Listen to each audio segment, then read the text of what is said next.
Vamos a hablar de la santidad en todo lo que se hace.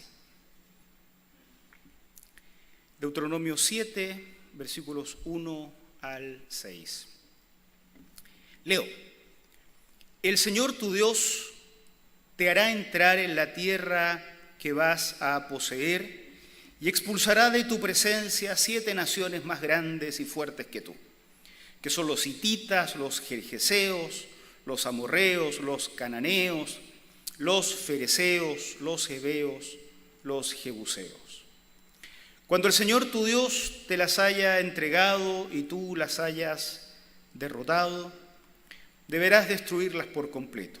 No harás ningún pacto con ellas, ni les tendrás compasión. Tampoco te unirás en matrimonio con ninguna de esas naciones, no darás tus hijas a sus hijos, ni tomarás sus hijas para tus hijos, porque ellas los apartarán del Señor y los harán servir a otros dioses. Entonces la ira del Señor se encenderá contra ti y te destruirá de inmediato. Esto es lo que harás con esas naciones. Destruirás sus altares, romperás sus piedras sagradas, derribarás sus imágenes de la diosa Aserá y les prenderás fuego a sus ídolos. Porque para el Señor tu Dios eres un pueblo santo. Él te eligió para que fueras su posesión exclusiva entre todos los pueblos de la tierra. Si no hubiéramos venido estudiando el Deuteronomio desde hace ya bastante tiempo, un texto como este nos sorprendería por su violencia. Hemos visto en televisión como en otros lugares una interpretación literal de ciertos libros sagrados, la aplicación del libro, por decirlo de esta manera, y la veneración del libro provoca cientos y miles de muertos, de desplazados, mayor pobreza, mayor miseria. El cristianismo no siempre ha tenido mejor cara que esos grupos radicales islámicos. Y esa cara muy fea del cristianismo ha aparecido precisamente cuando el libro se vuelve autónomo de su creador, adquiere un valor en sí mismo y no apunta hacia el acto revelatorio que dio origen al libro.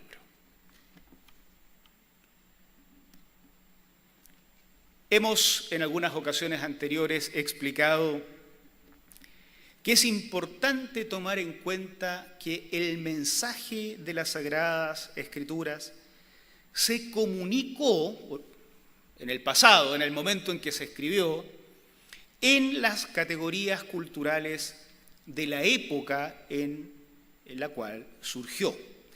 De no haber sido así, el mensaje de aquellos siglos hubiera sido incomprensible. ¿Se imaginan ustedes al profeta hablando en términos de derechos humanos? Nadie hubiera entendido. Entonces las categorías en las cuales la Biblia comunica su mensaje son categorías propias de las culturas en las cuales son categorías de la sociedad de origen. Y estas categorías de la sociedad de origen deben ser estas categorías propias de los siglos anteriores a Cristo, de la época del cristianismo temprano, para encontrar cuál es el real mensaje que el texto tiene para comunicar. Bueno, si no lo hacemos nos va a pasar lo mismo que estamos viendo en televisión, que vamos a exigir que hombres y mujeres se comporten como si fueran del Medio Oriente en el siglo VIII antes de Cristo, o como si fueran mujeres, hombres del siglo I después de Cristo.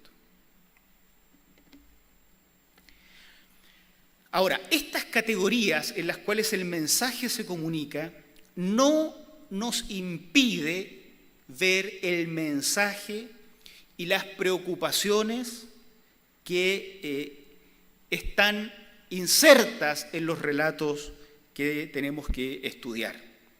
Y este es el caso acá, y por eso es posible predicar y encontrar la palabra del Señor en cualquier lugar de la Biblia, de principio a fin. Pero hay que darse el trabajo de encontrar también qué son esas categorías culturales propias de la época antigua para discernir entonces el mensaje para traer a nuestro presente. La demanda de todo el libro, de todo el Deuteronomio que hemos venido estudiando, aparece en todos lados en el caso del mismo Deuteronomio, y en este caso aparece en el versículo 6. Es el último de los que leímos hoy, pero que es el núcleo de todo este segmento. Y es una de las tantas formas en que el mensaje central del Deuteronomio se comunica. Porque para el Señor tu Dios tú eres un pueblo santo. Él te eligió para que fueras su posesión exclusiva entre todos los pueblos de la tierra. Este es el mensaje del Deuteronomio. Y en este texto en particular aparece también acá, claramente mostrado. Un pueblo santo, porque el Dios que los convoca es un Dios santo. De eso se trata, finalmente, esto. Y ahora, esta santidad aparece expresada en nuestro texto en esas categorías culturales que yo estaba mencionando. Siglos más tarde, el cristianismo va a usar estas mismas expresiones. Sean santos porque yo soy santo. Yo los escogí a ustedes, dirá Jesús, y no ustedes a mí. Son categorías propias de la Escritura que el cristianismo va a seguir utilizando posteriormente. La santidad es una expresión difícil de explicar. Hay definiciones de diccionario. Las definiciones de diccionario son siempre medias sospechosas. Uno tiene que entender que ciertas categorías profundas no pueden resumirse en 2 o 3 líneas de definición. La santidad se ha definido como separados para Dios. Y es verdad, algo de eso hay. Aquello que es declarado santo en la Sagrada Escritura adquiere una pertenencia distinta a aquella que tenía antes de ser declarado santo. Si a este pueblo se le dice pueblo santo, entonces se le está diciendo que es un pueblo que ya no se pertenece a sí mismo, que no pertenece a otros dioses, que no puede hacer lo que se le antoja, que no puede vivir bajo las normas que se le ocurren, no importa cuán bonitas le parezcan esas normas. Un pueblo santo desde el punto de vista de Dios, y este pueblo santo desde el punto de vista de Dios, es un pueblo en el que Dios tiene la exclusividad. Un tipo de relaciones que tenga el pueblo de Israel, llamado ahora santo, que determina la forma de las relaciones con todo su entorno. Lo que quiero proponerles, porque es lo que a mí me salta a la vista de este texto, y yo lo sugiero como lectura para esta mañana, es que diferentes espacios de la vida del pueblo en que la santidad reclamada por Dios debiera manifestarse. Quisiera compartir con ustedes 3 de estos espacios en que esta santidad propia del pueblo santo, que así tiene que ser, se expresa. En primer lugar, en la propia interioridad, en la propia psicología de los individuos que forman ese pueblo. Miren el versículo 1.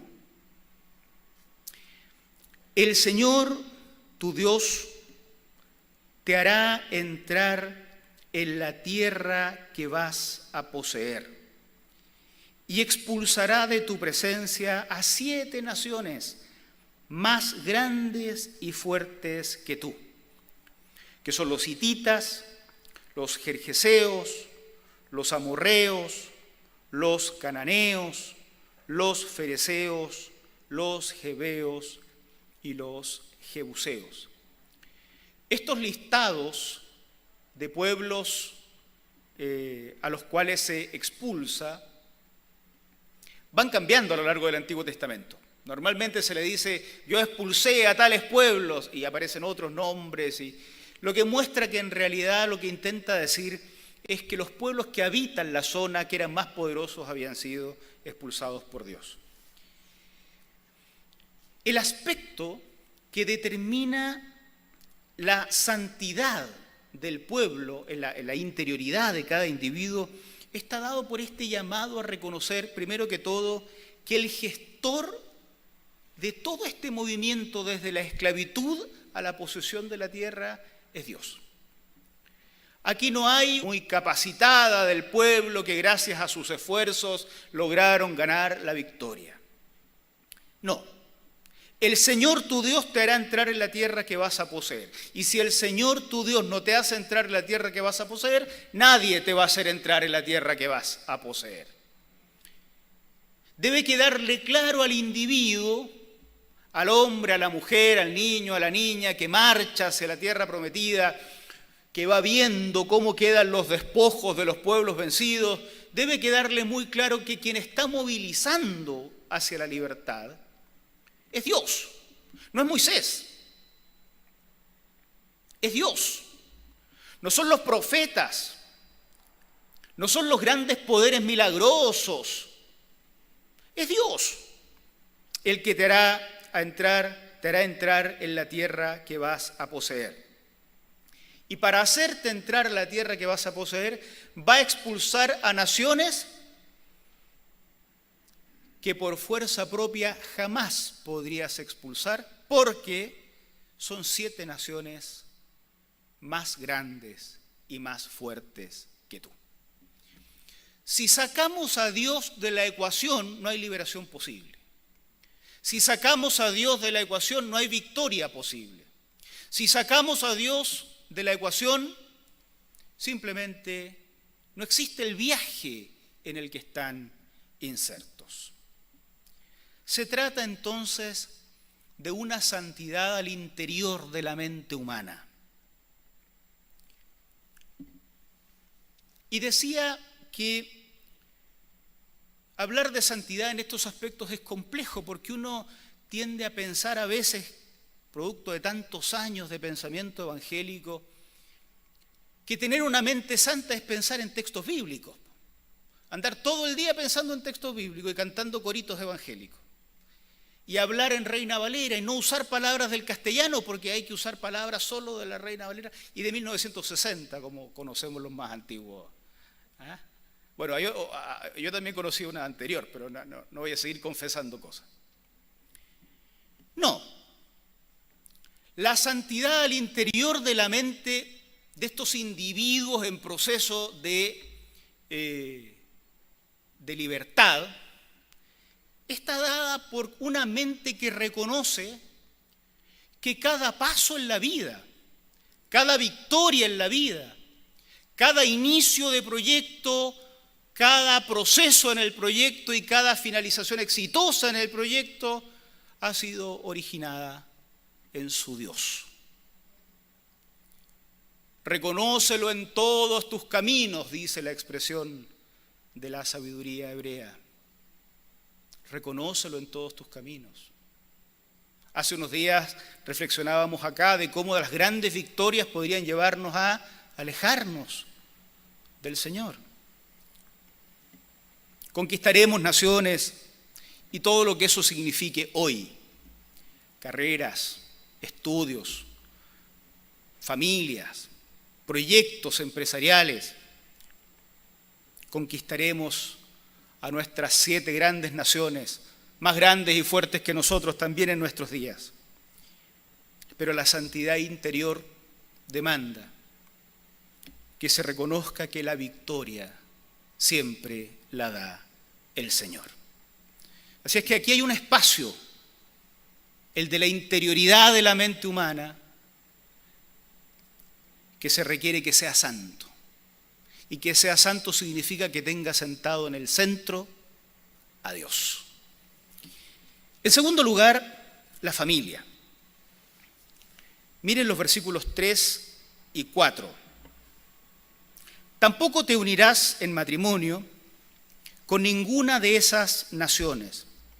No darás tus hijas a sus hijos, ni tomarás sus hijas para tus hijos, porque ellas los y te destruirá de inmediato. El matrimonio no aparece en la Biblia, bueno, el matrimonio y la familia en general,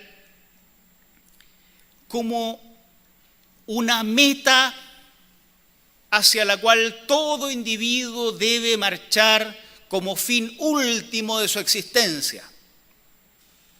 No, la importancia que tiene el matrimonio y la familia en la Biblia radica en que posibilita un espacio adecuado para el servicio al Señor.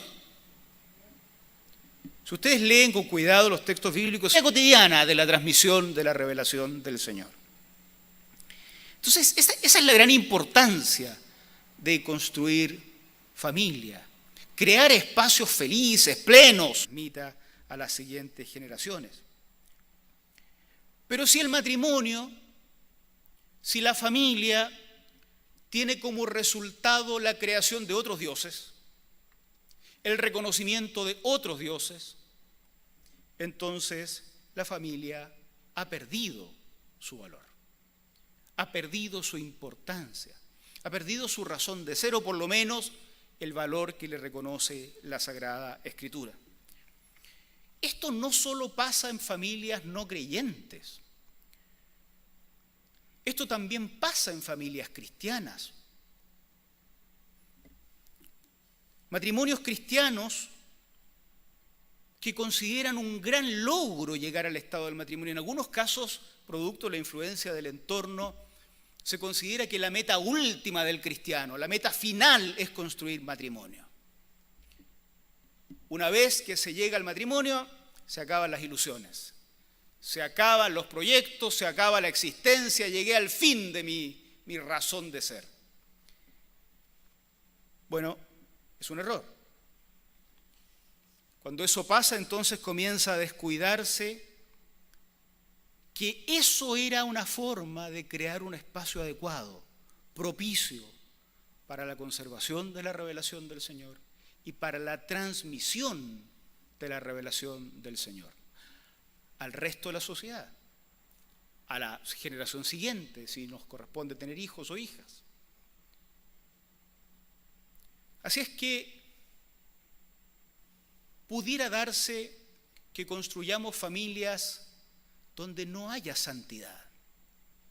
Y de nuevo acá la advertencia que la santidad de la familia no está en la superficie. No es llenarnos de objetos sagrados colgados en las paredes o de Biblias abiertas en lugares especiales para que den buena suerte. Tiene que ver con que el espacio se convierta en un entorno adecuado para la reflexión en esta revelación del Señor. Una revelación crítica, aguda, donde la pregunta dura no se prohíba, donde sea un espacio de confianza, que el hijo, la hija, el esposo o la esposa pueda hacer esa pregunta incómoda respecto de la fe que posibilita reflexionar sobre la revelación del Señor. Santidad al interior de la mente de cada individuo, pero santidad también al interior de las familias. En tercer lugar, la sociedad. Versículos 5 y 6. Esto es lo que harás con esas naciones, las naciones que lo rodeaban. Destruirás sus altares, romperás sus piedras sagradas, derribarás sus imágenes de la diosa Aserá, les prenderás fuego a sus ídolos, porque para el Señor tu Dios tú eres un pueblo santo, Él te eligió para que fueras su posesión exclusiva entre todos los pueblos de la tierra. Las naciones en medio de las cuales ahora vivirían y a las cuales estaban entrando este grupo de Israel, eran muy sofisticadas, eran naciones muy atractivas. Se sabe que dominaban el uso del hierro, armaduras incluso, espadas. Israel tendría palos y piedras, eran pastores, seminómadas, que venían desde el desierto a conquistar a los pueblos de la costa, guerreros, provenientes de otras latitudes, con mucha experiencia, y una vida también muy, muy sofisticada, una civilización muy atractiva. Todo aquello, todos esos grandes logros de los pueblos que estaban en esa tierra, pueblos más poderosos y más grandes que ellos, recuerden, se atribuía a sus dioses. Serían los dioses de los filisteos los que los habían hecho así de sofisticados. Los dioses de los cananeos, los dioses de los pueblos de la costa, los dioses de los pueblos de los cerros, los dioses familiares de todos los que habitaban ese lugar, aquellos a los que se atribuía los grandes éxitos, las grandes victorias de aquellos pueblos. Imaginen a Israel, el pueblo de Dios llegando a la zona con la demanda de ser santos. ¿Qué habrían pensado? Si a estos tipos les resulta con adorar a esos dioses, oye, adoremos a esos dioses. Nosotros llegamos acá con palos y piedra y estos tipos manejan el hierro, estos tipos tienen alta tecnología, tienen una cultura muy sofisticada, mejor cambiamos de dioses y nos va bien a todos. Esto es lo que harás con esas naciones. Destruirás sus altares, romperás sus piedras. Debe haber sido un mandato terrible para este pueblo. La sociedad en medio de la cual nosotros vivimos también genera espacios para esta tentación.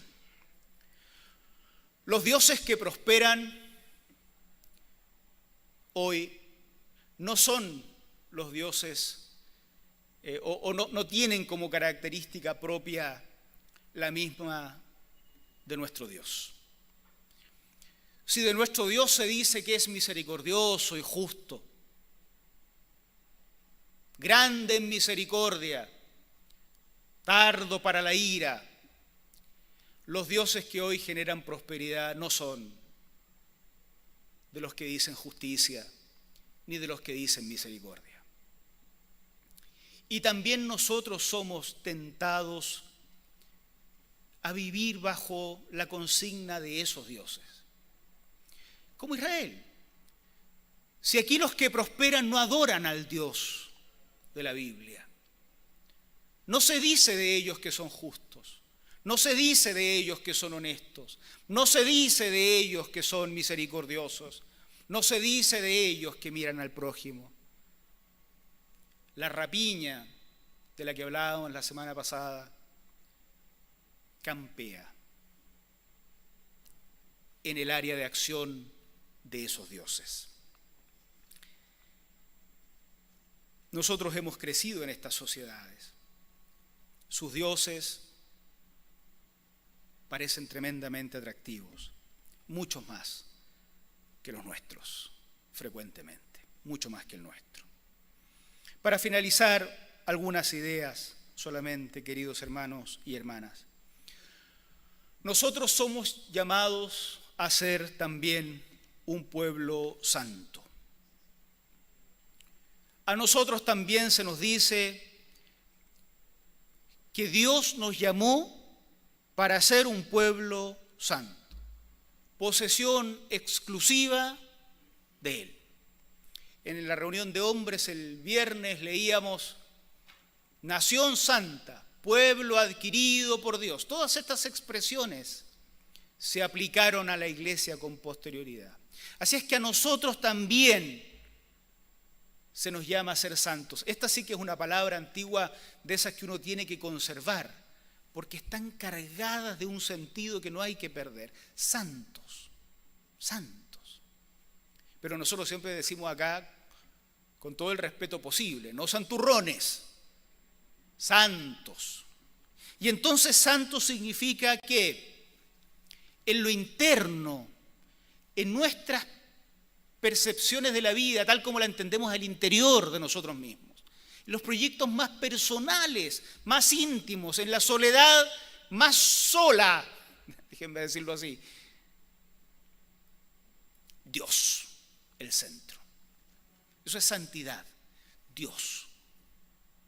Nadie más genera el impulso para vivir la vida y nadie nos lleva a buen puerto salvo Dios. Solos, cuando estamos solos, cuando somos muy viejos y cuando somos muy jóvenes, muy niños, muy niñas, cuando somos hombres, cuando somos mujeres, cuando somos adolescentes, a todas las edades, en todos los momentos de la vida y todos los individuos que estamos acá, que formamos parte de los que invocan el nombre del Señor. Cuando nos proyectamos y soñamos, no deje a Dios fuera de la ecuación. En lo interno, Dios. En lo familiar, Dios. Dios. Construimos familias para crear espacios de plenitud, de felicidad, de alegría, donde el Señor esté sentado en el centro. No para que nos aplaudan por la linda foto, ni para que nos aplaudan por el lindo viaje. No simplemente para que nos digan qué linda libreta nueva tienes. Ni tampoco por presiones evangélicas, porque los evangélicos dicen que hay que casarse, entonces hay que casarse nomás. No es eso. Construimos matrimonio y construimos familia porque son entornos que la Biblia aplaude cuando estos entornos generan este espacio para desarrollos plenos de servicio al Señor. En lo familiar, Dios. Y en la sociedad, Dios también. Cuando miramos las naciones vecinas, nosotros no hablamos acá como Chile, sino como pueblo de Dios, como pueblo cristiano. Los dioses de todo tipo que se adoran en estos tiempos, que no son Dios, pero que son muy atractivos, que dan éxito, que generan la imagen de grandes victorias para vecinos, vecinas, compañeros de trabajo, para personas a las cuales admiramos en una revista, en televisión, cómo quisiera ser como él, cómo quisiera ser como ella. Seguro que tiene dioses poderosos. Ahí está la tentación. En lo social, Dios. En lo interno, Dios. En lo familiar, Dios. En la sociedad, Dios. Eso es el llamado a la santidad que se nos hace a través del Deuteronomio. Que el Señor nos bendiga y que nos ayude a vivir en la santidad, no en la santurronería, en la santidad que la palabra del Señor nos propone. Oramos. Gracias, Señor, por el espacio que tú nos das también como iglesia para reflexionar en torno a estos asuntos tan importantes. También nosotros somos tu pueblo. También con una interioridad en la que nos sentimos frecuentemente atraídos por triunfos de otros que se atribuyen a otros dioses, no a ti, con otras características. También hacemos familia, también construimos familia. Y a veces también lo que construimos levanta dioses distintos a ti. Y también vivimos en la sociedad y participamos activamente en la sociedad. Y a veces también somos tentados a valorar y a admirar los dioses que generan un éxito que pareciera ser que no es el mismo que generas tú. Señor, recogemos tu llamado a ser santos, solo que reconocemos lo frágiles que somos, lo difícil que es todo esto, lo fácil que es caer en la tentación.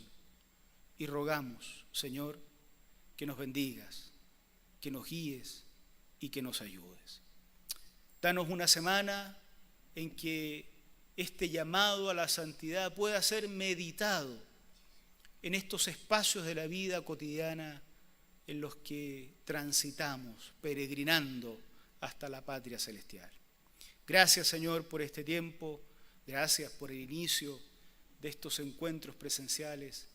Gracias por cada hermano y hermana que hoy está acá, por cada hermano y hermana que nos ven o se han conectado por Zoom, y por quienes están conectados por YouTube o nos verán más adelante. Que tu bendición, Señor, inunde nuestras vidas. Gracias por este tiempo en el nombre de Cristo Jesús. Amén. Amén. Amén.